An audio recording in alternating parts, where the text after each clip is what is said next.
Amandla, Amandla.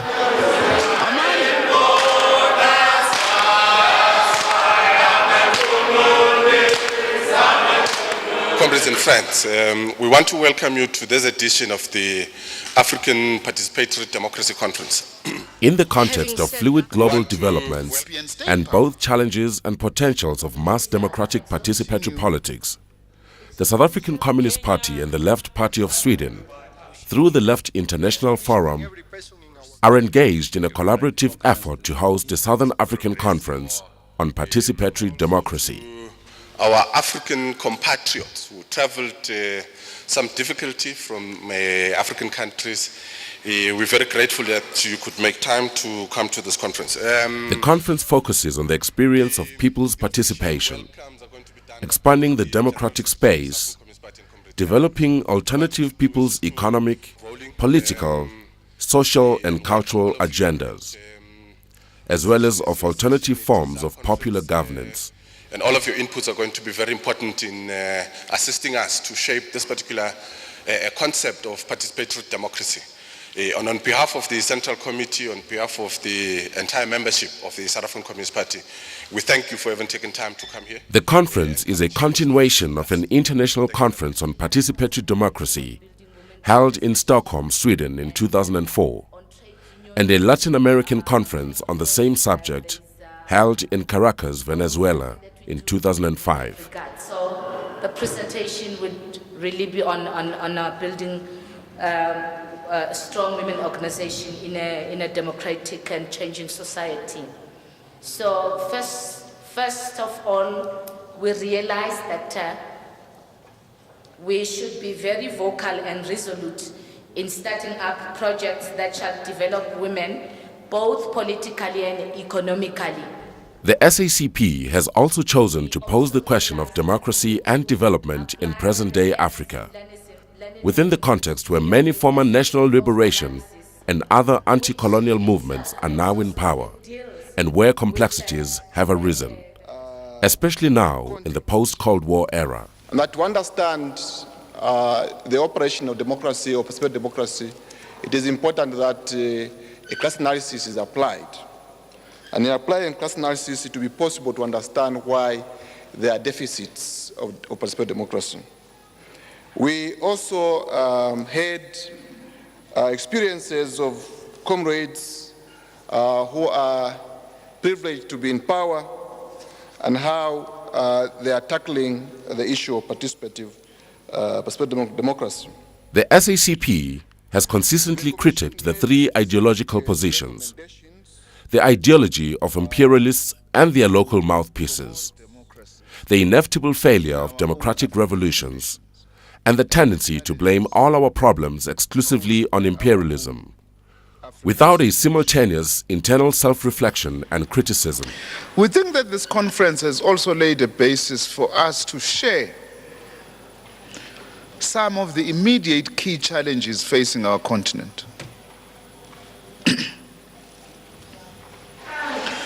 which clearly is democracy and development. And that can only be attained by intensifying the struggle for socialism. In many ways, the fundamental challenge and crisis in our SADC region, and indeed in the African continent as a whole, are that these liberation movements, at best, never completed these tasks, or at worst, have turned their backs on them. The Nationalist Party there, which was then governing, formed with the Catholic Church of Lesotho, the Basotho National Party. Then there was another royalist party, the Marematlou Freedom Party, that also emerged because of lack of internal democracy from the main parties in Lesotho, but they became royalists.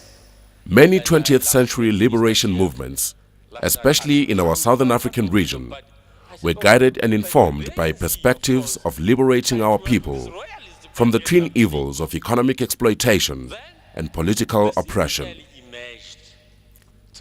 Indeed, some of the former liberation movements, on ascending to power, quickly consolidated and proceeded to implement socialism.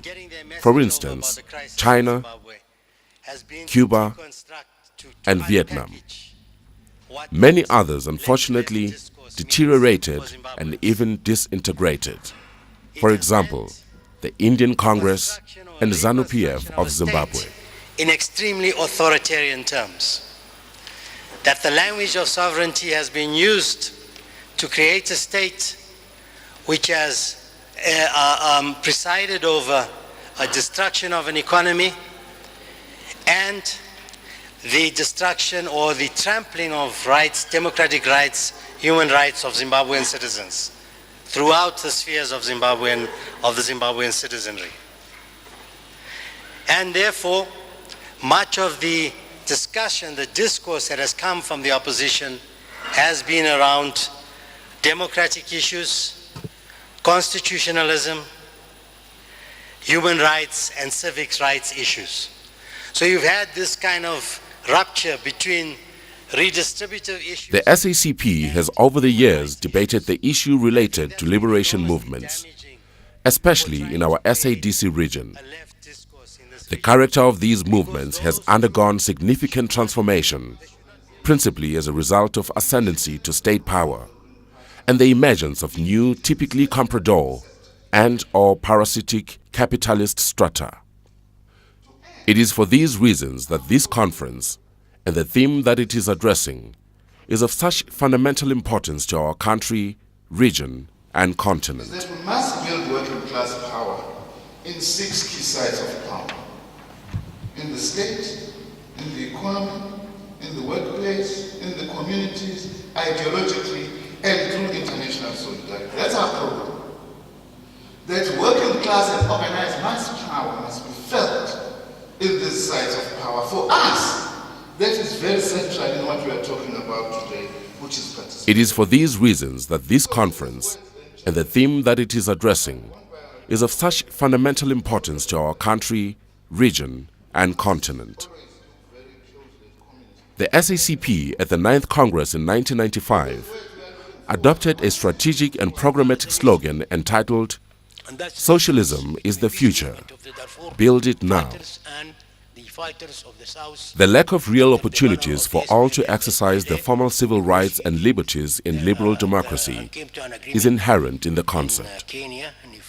It is designed and defined for the perseverance of the capitalist system. The Communist Party believes that to solve the national problems and to stop armed confrontation in the country, it is necessary to achieve a comprehensive national consensus which deals with all aspects of national crisis. But the government of al-Bashir is trying to evade this by holding bilateral negotiations, including with the Communist Party, with the Ummah Party, with the Unionist Party, with the Thanan parties, with Darfur. We are aware of it, and we said it to them when we started negotiating between the Communist Party, that whatever agreement we come upon, we will take it to the other political parties and forces, and we will not sign it unless they agree on it. And so it becomes not a bilateral agreement, but a national agreement. And since that time, negotiations broke down. Was won basically by monopoly capital interests in our country working closely with external forces. And so what we've seen over in the first decade of democracy in South Africa has been a return to profitability of the capitalist system. Okay. At the same time, 1 million workers in the formal sector have been retrenched in the midst of capitalist growth. And as a result of the kind of growth that growth was. We've seen another 1 million farm dwellers and their families shifted off farms, notwithstanding very good legislation, or reasonably good legislation and so on, but in the face of it. And so we've got a return to growth, a stabilization and return to growth of the capitalist system in South Africa. The struggle for true people's power has always been limited, hindered, or crushed by capitalism that kidnapped democracy right after the first attempts in the French Revolution. There is a similarity to how neoliberalism frustrated the National Democratic Revolution after the abolishment of apartheid. It is obvious that the model of democracy that was installed in former colonies is still under imperialist domination. We're losing out on the globalization process that was happening. And they've very successfully done that, not least using Southern Africa and the rest of Africa as an important entry point. So I'm afraid to say the new South Africa has often brought South African imperialism into the rest of the continent as well. And something that we are well aware of as South African communists and deeply concerned with. Building the society in a way that undermines the capitalist structures. And the demands were for workplace democracy and for the wage earners' funds. That was a way to take step by step also control over capital. That was very radical, social democratic, systematic change policy. And they lost that struggle. And that was in the wake of the upsurge of the neoliberal globalization and hegemony. A liberal democracy with a highly developed welfare state was built in Sweden during the first half of the 20th century by a strong workers' movement with a high degree of mobilization and participation. The difference from South Africa is that Sweden still is a rich country as part of the imperialist European Union, and the working class still has a comparatively higher material standard. A new movement has emerged, especially in Latin America, a massive resistance to the neoliberal globalization, old dictatorships, and new plutocracies. People had had enough of betrayal and enough of the hypocritical talk of democracy. 2. The capitalist system and imperialist forces continue to plunder these riches at the expense of the majority, while enriching a small capitalist class and some corrupt African leaders chosen to defeat substantive democracy and to perpetuate a neoliberal democratic outlook that promises rights without substance. Participatory democracy. These words are used for very different realities and purposes, like when the World Bank uses them for its neoliberal purposes.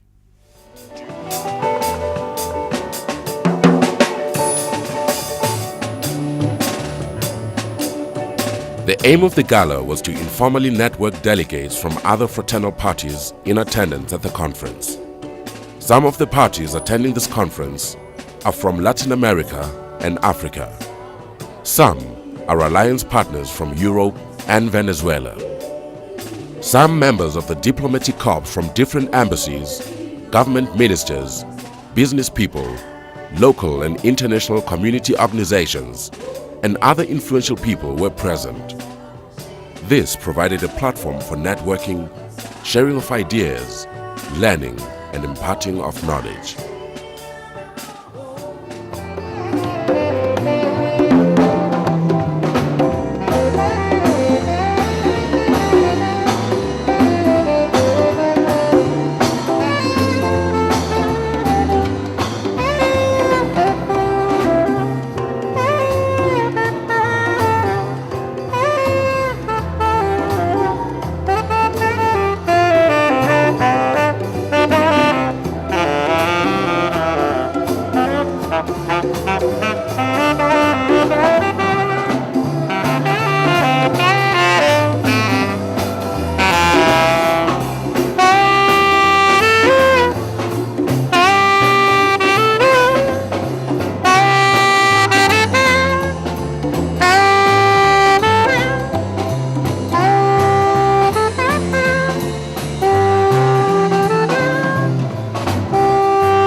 Comrade Blade and all comrades in the South African Communist Party and all the South African organizations and all the panelists coming from far away and close to home and all the African parties present.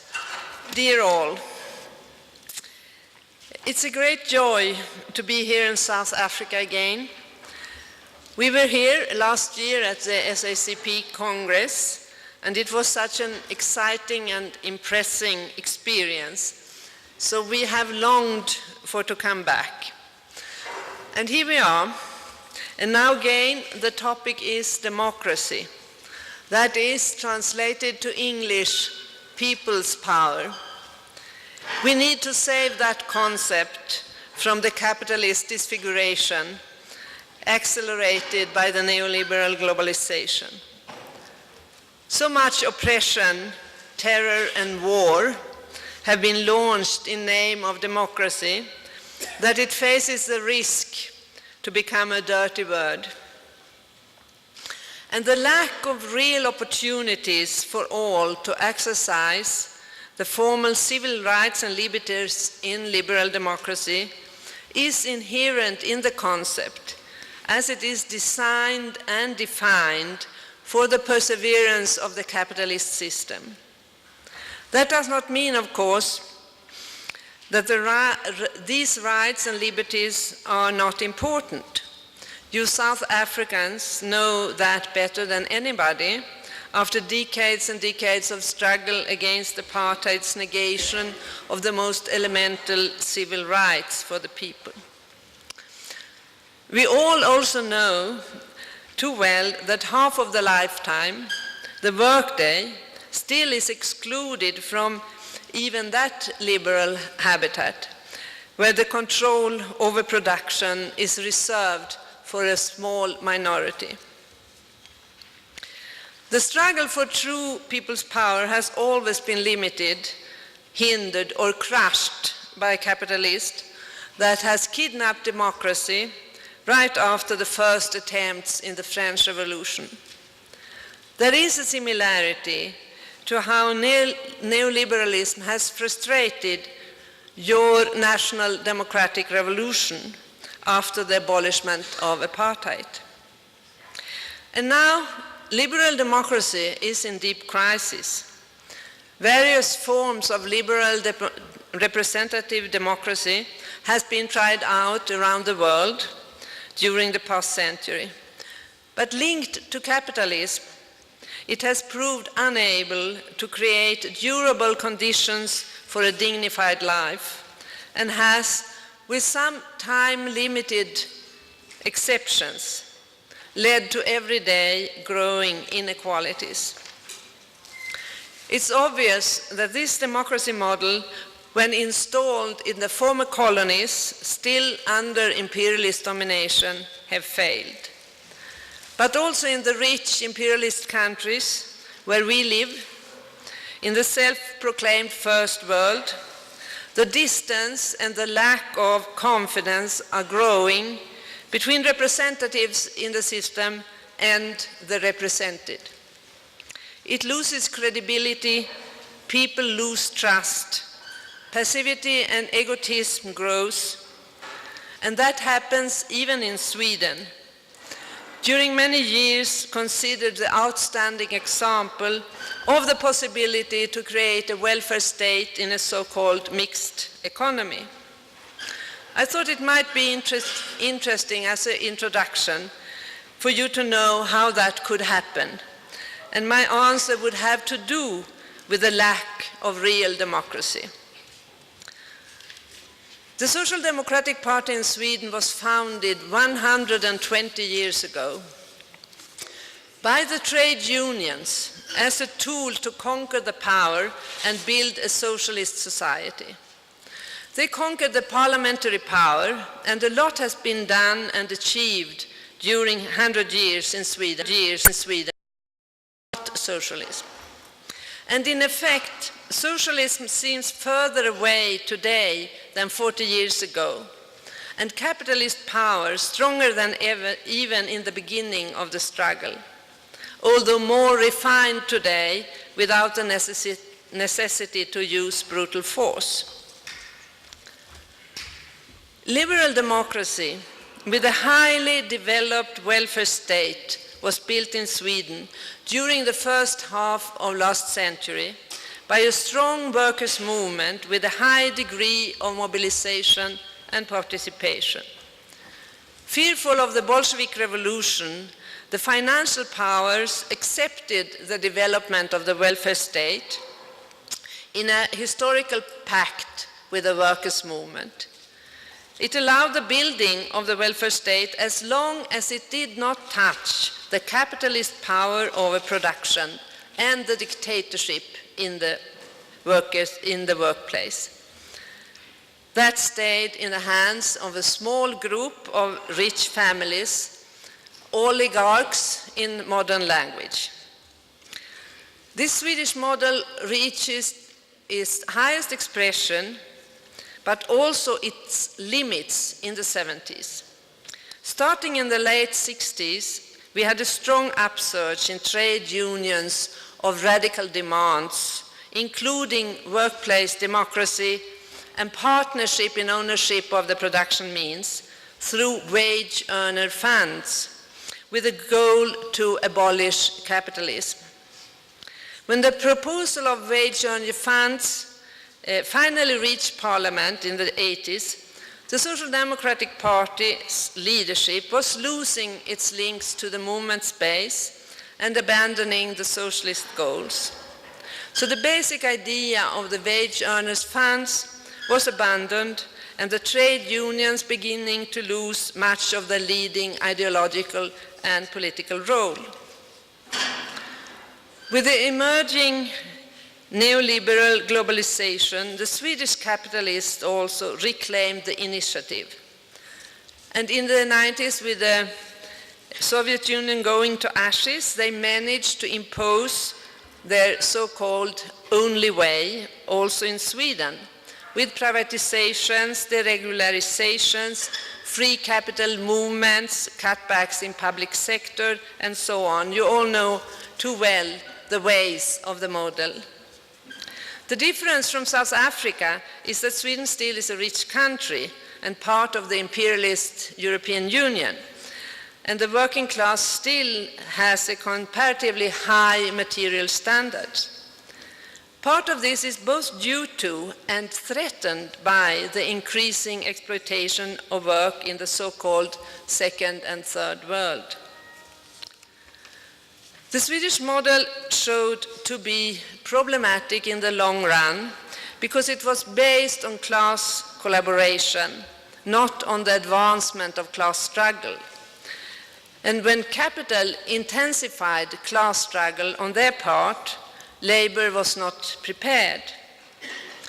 The model was also problematic because it put equal signs between socialism and state agencies, and with a tendency to reduce the citizens to welfare clients or consumers, without participation and without empowerment. And it limited the socialist idea to distribution of welfare, leaving the means of production and the profits in the capitalist's hands. In its final phase, it was leading also to the privatization of distribution of welfare, at the same time heavily reduced.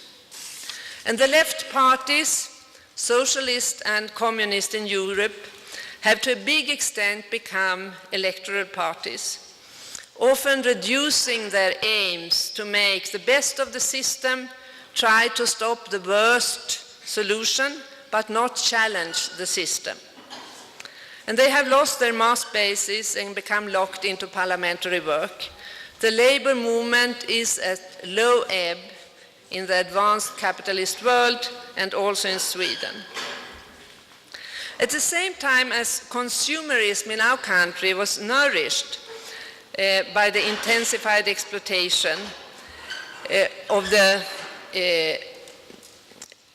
third world, there at the same time rose intense mass political activity that we can learn from.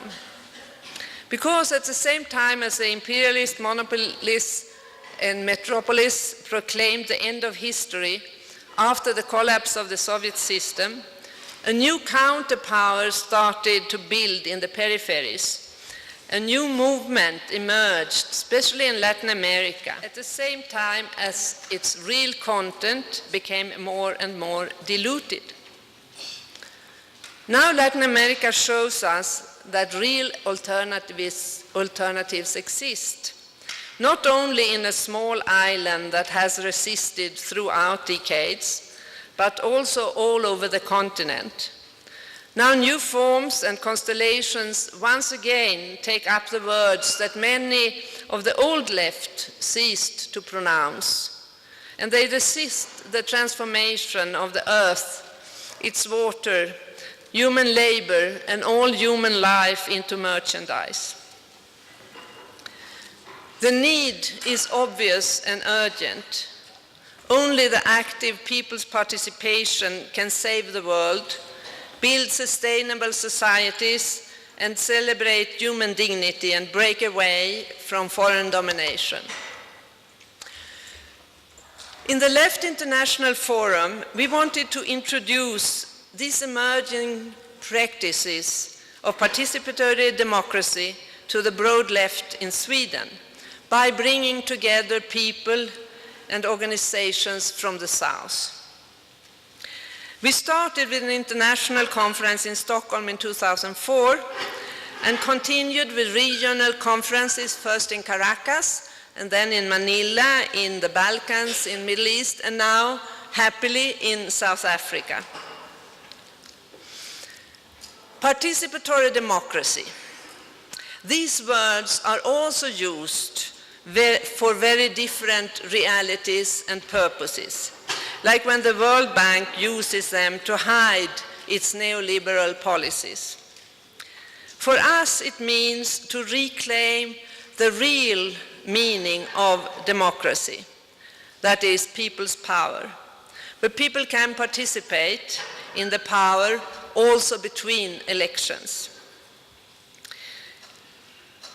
Based on the experiences that we have gathered since 2004, we have tried to do a preliminary definition of what we mean with participatory democracy, with some characteristics from the different processes we have got to learn. And we define participatory democracy preliminary as a process through which education and practical implementations promotes equal rights and possibilities for all to participate and influence in both direct democracy and in decision-making in the elected representative bodies, through decentralization and delegation of decisions, for example, to ward councils, workplace councils, cooperatives, and other local organizations for self-management, combined with taking responsibility and collaborate in the implementation of the decisions. And access on a regular basis to the elected representatives in higher organs, right to make proposals and ask questions, right to information, and the duty of the representatives to advance proposals and report back, and the right to revoke the mandates. And the elimination of capitalist economic power and huge income gaps and other forms of discrimination that creates unequal conditions for taking part in the decision-making process. Basically, we define participatory democracy as a way to struggle for and build socialism. We are looking for experiences that succeed to break the limits that capitalism inevitably puts into any democratic process and to any form of people's sovereignty.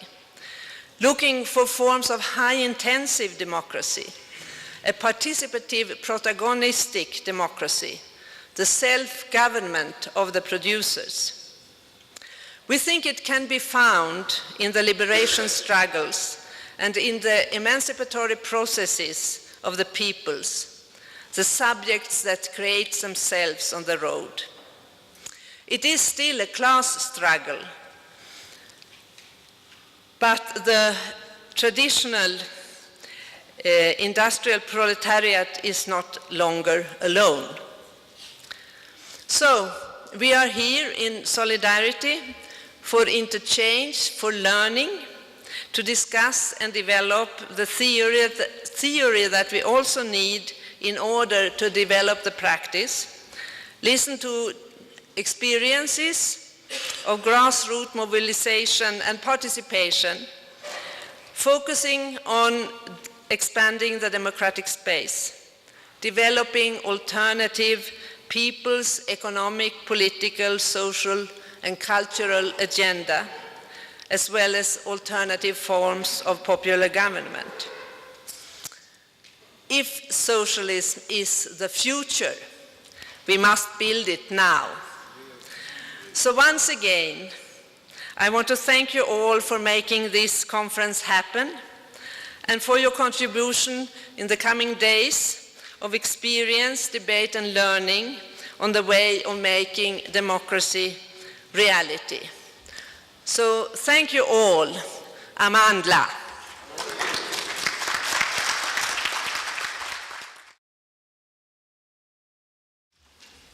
Socialism is the future.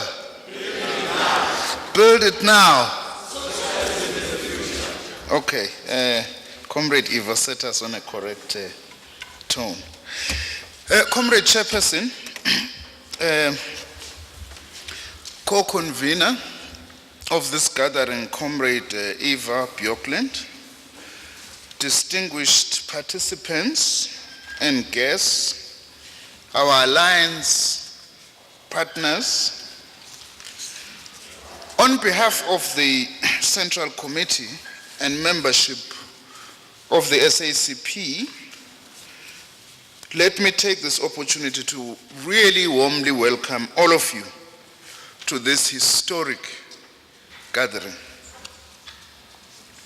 Let me also express our appreciation to our fraternal party and ally, the Swedish Left Party, for the continuing solidarity and support, as well as having chosen the SACP as a partner for purposes of hosting this particular conference. Incidentally, we are meeting over the same weekend and same city as the summit of the Southern African Development Community, SADC. In addition, there are common cross-cutting issues being discussed in the two forums, especially the questions of democracy and development. There are a number of reasons why this conference is so historic and important for all of us. Firstly, it is the first time that we hold a conference of this nature where a number of progressive left forces from different parts of the world are gathered together to discuss matters of common concern. Secondly, the theme of this conference is so important in that there can be no genuine development of our continent or genuine democracy, as Comrade Eva is saying, without people's participation in the transformation of their own lives. We must also express our appreciation because this conference also gives us an opportunity not to meet across mainly the three continents, but also to provide an opportunity to have a discussion with our own African compatriots, an opportunity that we haven't had for quite some time. For us, Comrade Eva, this is a dream come true because as the SACP, together with a number of other parties and progressive forces, we have really been wanting to create some kind of left solidarity forum and a forum for exchange on our continent. Our conference takes place against the background of the growing reality of the failure of capitalism to address the needs facing humanity. We are gathering at a time when there are huge increases in the price of, amongst others, food and fuel, and the consequent astronomical rise in the cost of living for millions and millions of working and poor peoples of the world.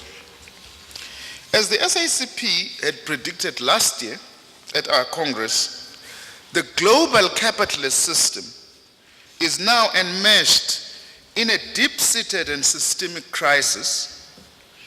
This does not mean that capitalism is about to be destroyed or destroy itself, or that a socialist future will automatically arise. It does mean, however, that more and more capitalism reveals itself as a barbaric system without answers to the challenges of our time. There are many dimensions to the current crisis. Amongst them, the very high but unsustainable consumption levels in the United States, which have seen US debt soaring to 48 trillion US dollars, while US GDP only stands at around 13 trillion US dollars. It is these levels of indebted consumption that have helped, incidentally, to sustain record levels of Chinese growth and indeed much of global capitalist growth in general. The American dream, as we are told, has been built on the myth of everyone becoming a suburban homeowner and car commuter. The housing mortgage crisis in the US and soaring fuel prices are striking at the heart of the dream. We are living in a period, possibly a relatively long period, in which the US increasingly loses its dominant economic position within the world capitalist system. It has fallen behind in terms of productivity in virtually all sectors, with the notable exception of one sector, military weaponry. And therein lies another grave threat to humanity. More and more the US will be inclined to assert its dominance through armed intervention. This is notably the case in regard to energy. By the way, there is a military plan by the United States for our own continent, which we are concerned about, including the building of a US base in neighboring Botswana. In 1998, shock waves reverberated through US ruling circles when the country began for the first time to import more than 50% of the petroleum it consumed. At the same time, many analysts and scientists began to confirm what had previously been regarded only as something remote. Global oil production was in fact fast approaching a peak. The strategic decision to intensify US military, political, and economic hegemony in oil-producing regions, particularly the Middle East, was taken. Now, here is Alan Greenspan, the former chair of the US Federal Reserve Bank, saying in his very latest memos, and I would like to quote him, "I am saddened that it is politically inconvenient to acknowledge what everyone knows, that the Iraq war is largely about oil," unquote. That's part now, someone who has been part of the ruling class in the United States, saddened by the fact that all lies are told, when in fact it was not weapons of mass destruction, but Iraq war is about oil. In short, the post-1989 capitalist and neoliberal triumphalism is gone, and we are faced with the stark reality that capitalism and its neoliberal policies is no solution to the problems facing humanity today. And it is for some of these reasons above that the SACP remains deeply committed to working class international solidarity and the building of a strong progressive peace movement in the world, opposed to war and plunder of the planet's resources. It is also for these reasons that the SACP remains committed towards the building of a progressive movement for peace, democracy, and socialism on the African continent. Hence the importance of this conference as part of the building blocks towards these ideals.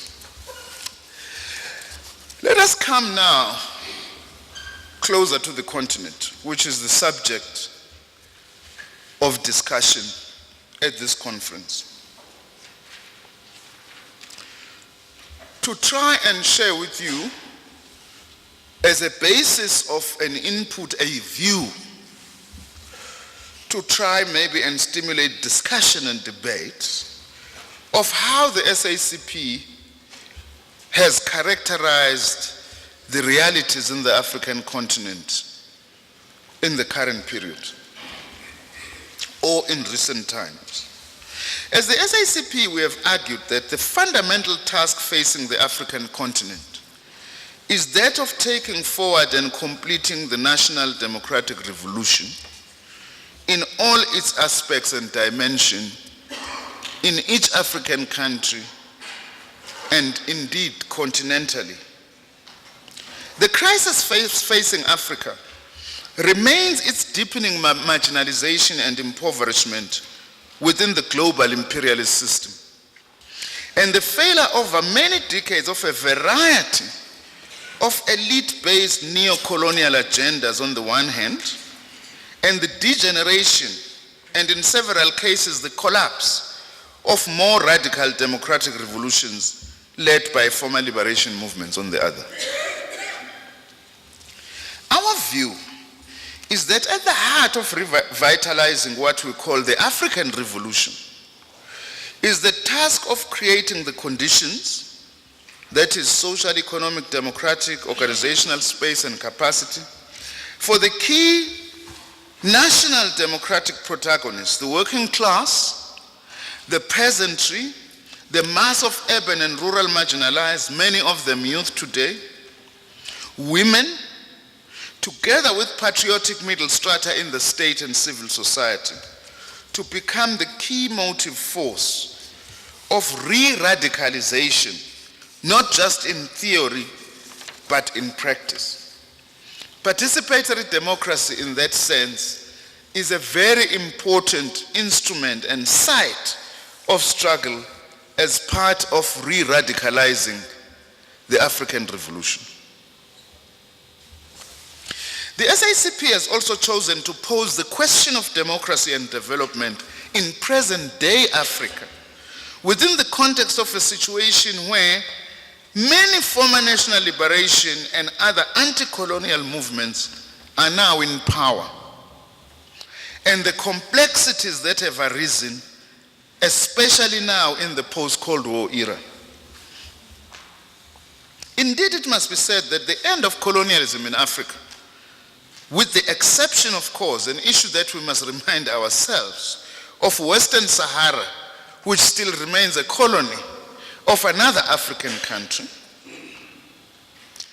But in many instances where colonialism has come to an end, we have seen a number of positive developments in our continent, including in many cases improved access by our people to many basic services like education and health that they were deprived of under colonialism.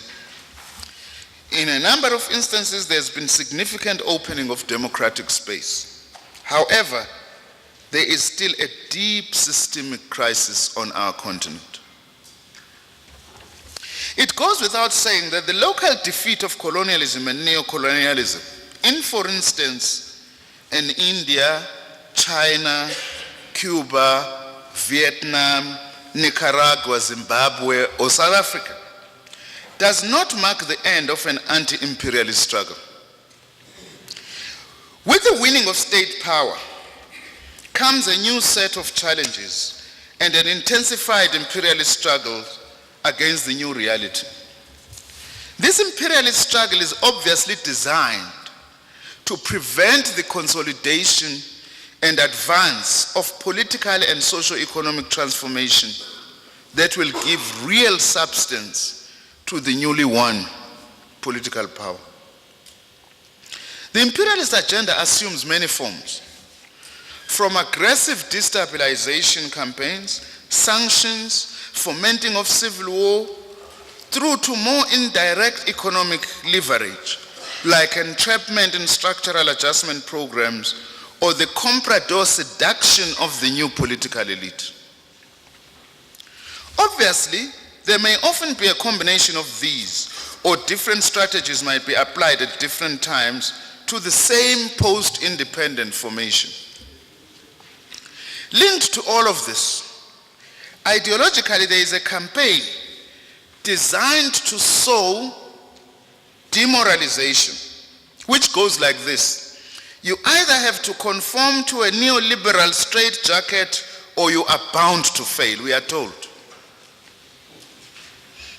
What this message of inevitable failure conceals is, of course, the active and persistent role that imperialist undermining plays in ensuring compliance or failure.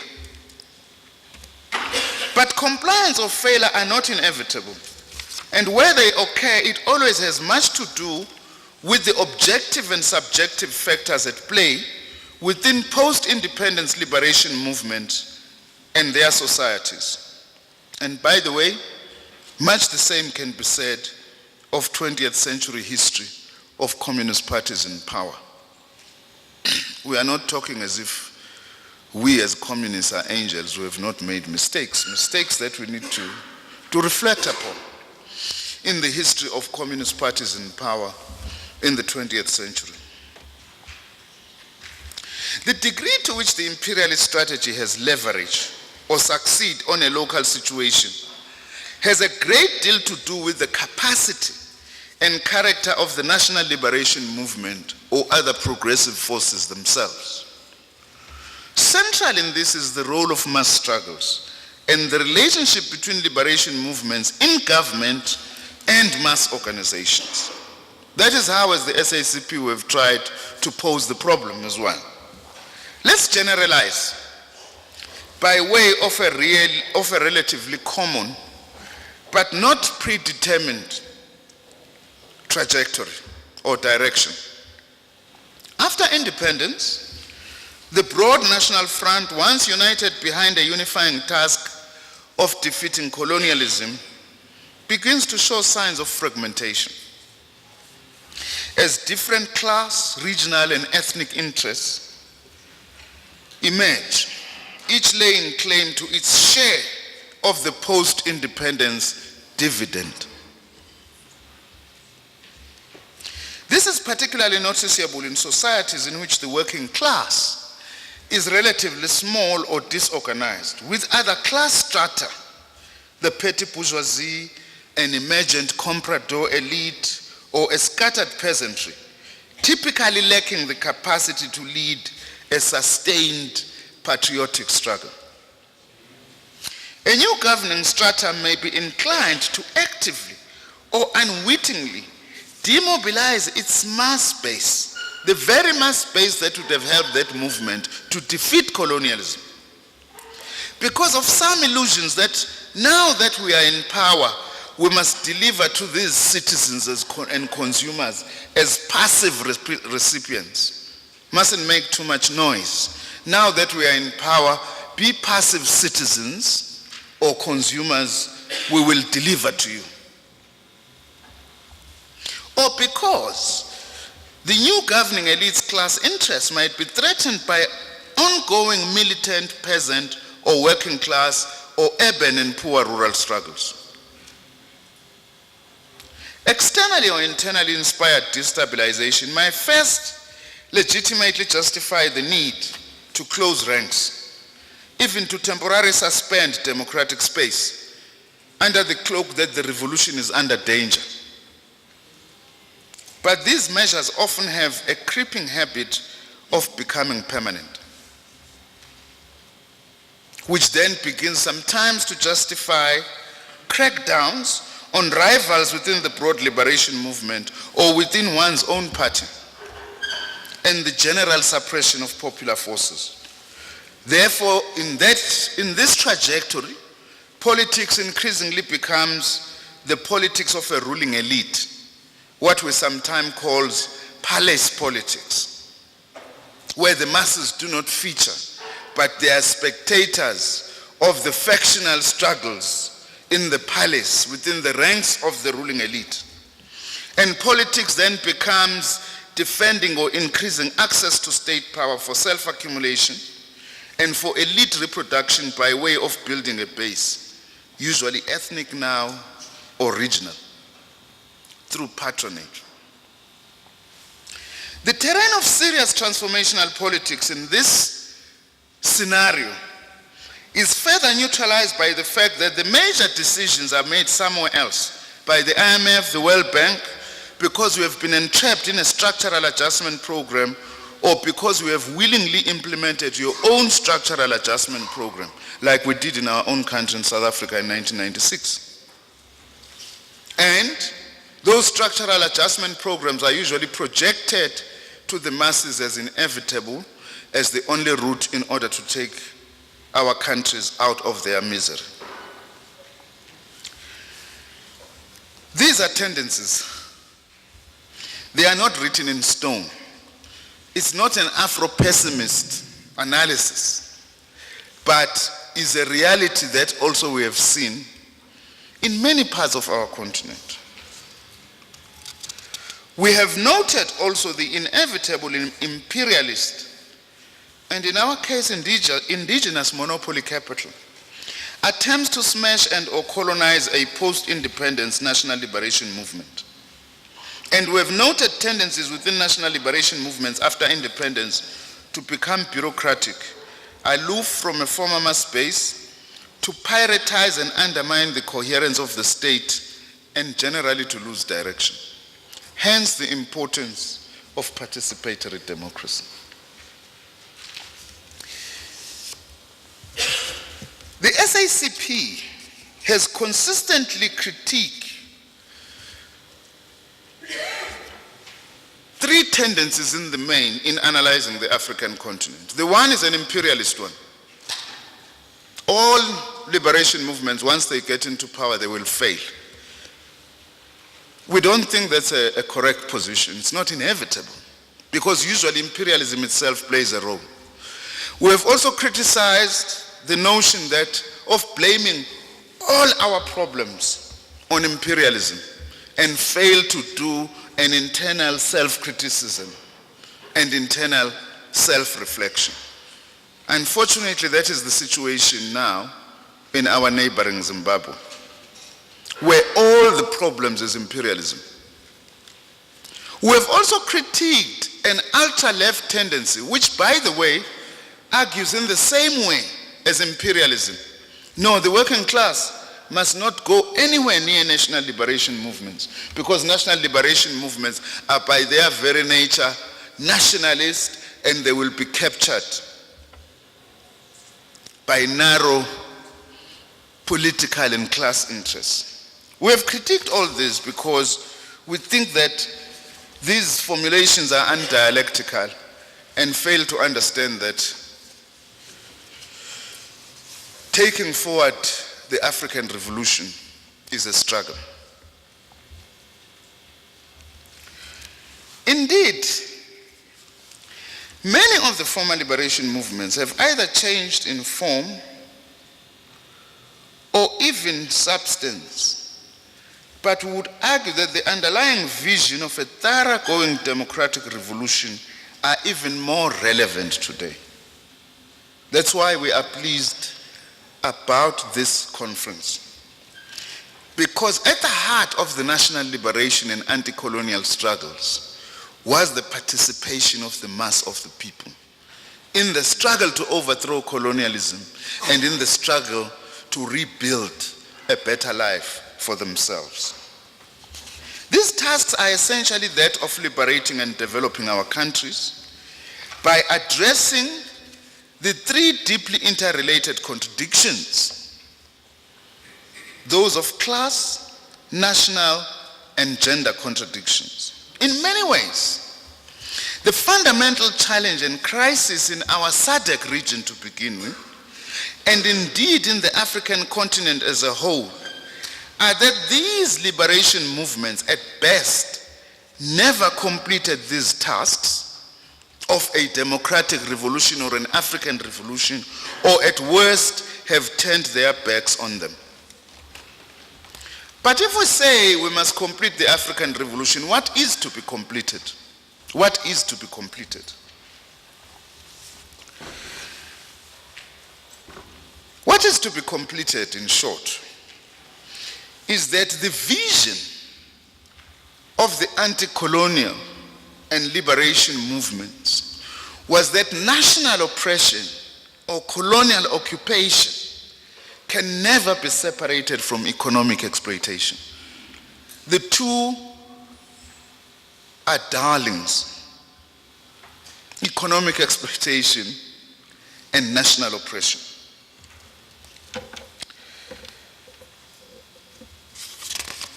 That is what has to be completed. National liberation movements understood, amongst others, the following: that our revolution sought to address the class, national, and gender contradictions, as I have said, that true liberation could not be attained without a rearrangement of colonial economic relations, and that mass participation was central not only in the struggle to get rid of a colonial power or an oppressor, but mass participation was central also in reconstruction and rebuilding our countries post-independence. Indeed, ascendancy to power by former liberation movements has always posed very complex challenges. Some of the former liberation movements on ascending to power, this is an interesting one, quickly consolidated and proceeded to socialism. China, Cuba, Vietnam, amongst others. Many others unfortunately deteriorated and even disintegrated. The Indian Congress, ZANU-PF, for example. There seems to be very little in between these experiences. Either the national liberation movement quickly proceeds to socialism, or there is a degeneration. It's interesting what that means. Can you have a protracted national democratic and reconstruction struggle and hope to proceed to socialism without the real risks of degenerating in the current context? That's why also we feel we must pose the issue and the centrality of mass mobilization or participatory democracy in moving forward towards an alternative society. Maybe what may be in between are not so much the experiences of national liberation movements, but new social forces like in Latin America, reconstituted in a different way, in which then they begin to capture power and move in a progressive direction. In any case, the current Latin American experience underlines this importance of mass mobilization and participatory democracy.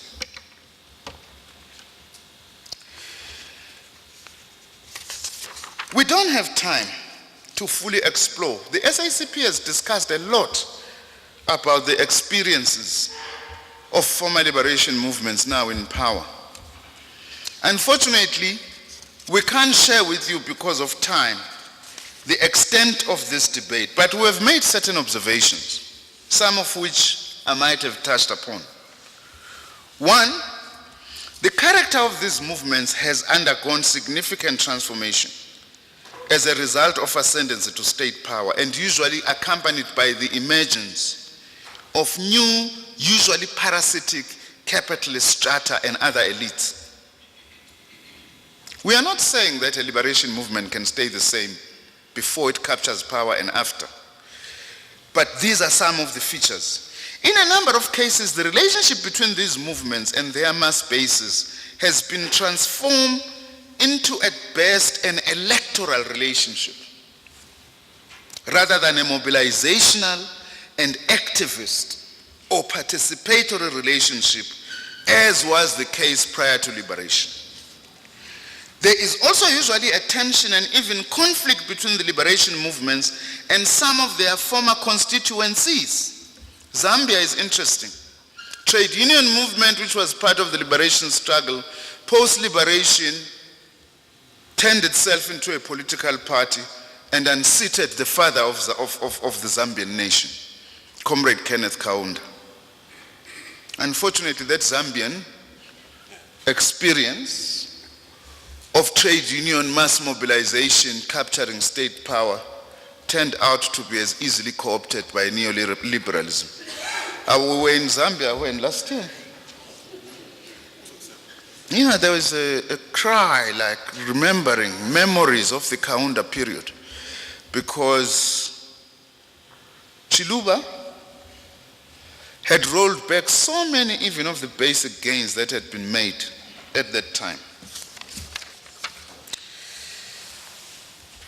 There seems also post-liberation to be a tension being how do you become a ruling party and at the same time mobilize the people and be a mobilizer.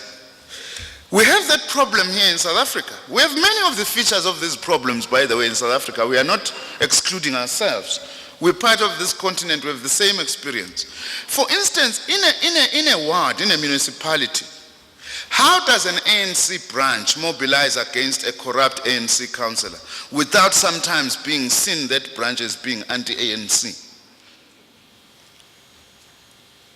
Or to legitimately mobilize for service delivery against an ANC-controlled municipality.